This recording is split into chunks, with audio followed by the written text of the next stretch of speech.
It's time for Ask Mike Mondays. Mike answers one listener's question every week. Here's Michael Becker and Paul Peebles. Welcome to Ask Mike Mondays. I'm your host, Paul Peebles, National Underwriter for Old Capital. And joining me today, as always, Michael Becker. Hey, Paul. Smartest guy in the room. What's going on with Becker Hills these days, Mayor Michael Becker? It's growing. Keeps growing. I mean, Michael, who I think in just one submarket, how many units do you own in one submarket? In North Dallas, Carrollton pocket over there, we own about 1,100 units, a little bit over 1,100 units over there. So if you think 1,100 doors, that's a couple blocks. So do you have your own police department, Michael? Yeah, we should. So Michael is the smartest guy in the room. We ask him questions. He gives us the answers. And so one of the things that came up, I think, is a good question because we hear it all the time.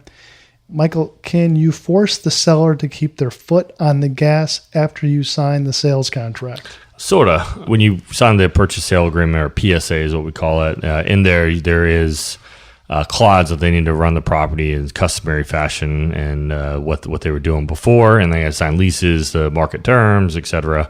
So that is typically a clause in a contract. Now, if they, one of the things we've kind of seen it's happened along the way. Sometimes sellers, when they get it on a contract, especially if you have some non-refundable earnest money, and it's usually more like a mom and pop type operator, typically isn't a big deal if it's with like a nice, reputable, big management company that's running the deal. But it's more prevalent, especially on your smaller deals, especially a lot of people that do first or second time properties that are like owner managed properties or mom and pop type management companies.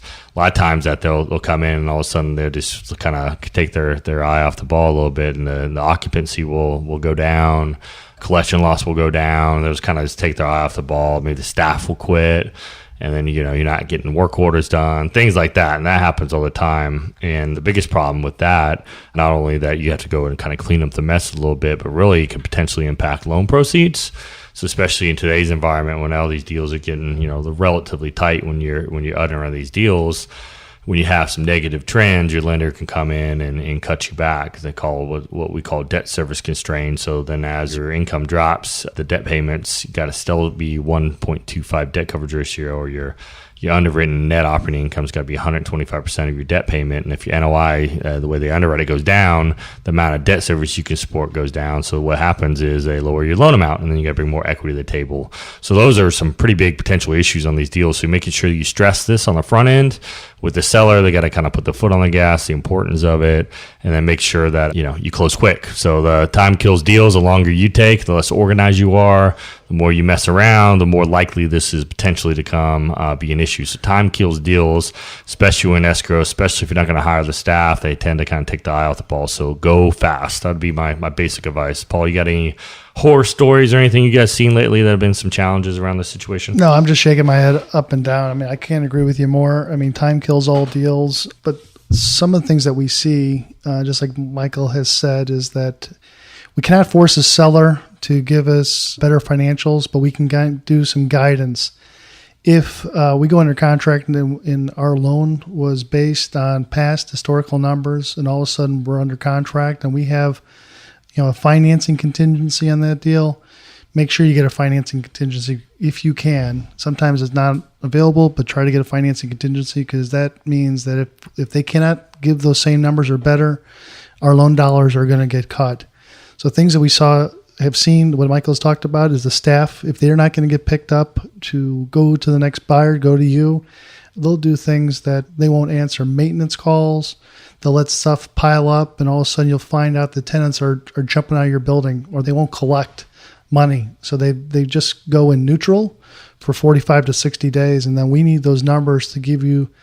We look at the current numbers and how the property is performing up until almost the day that we close. So if we see a fall off from the period of time that you started the contract to the time we go to close, we're going to have a problem, and we could have a serious problem, and you could be liable for all that earnest money that you put up that could be non-refundable. So, be very, very careful about that. And one of the things that we want to also stress too is don't have the seller charge off all the bad debt right before they close. And all of a sudden, all these things that they thought they could collect, they couldn't collect, and that makes that number even lower.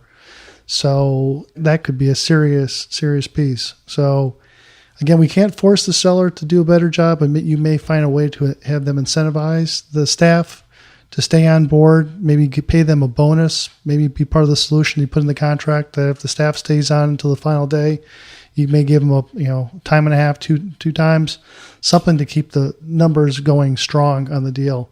Anything more to add to that, Mike? Oh yeah, it's just really, really critical, especially these small properties, the owner-managed properties.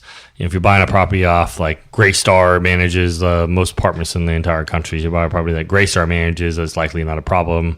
But, Greystar doesn't manage a 50-unit deal in South Irving. So that's what a lot of the people that we make loans to buy, 100, 200-unit C-class properties all over. That is most likely. So make sure that you have that conversation up front. It's emphasized to the broker that this is it. When, if at all possible, which is very difficult to do anymore in this environment, try to get a financing contingency, but that just isn't very likely anymore in today's environment. And that'll come back at some point, because if you don't, then you take that risk on if the seller kind of puts the operations in the tank. So be organized, be quick, close it as soon as you can.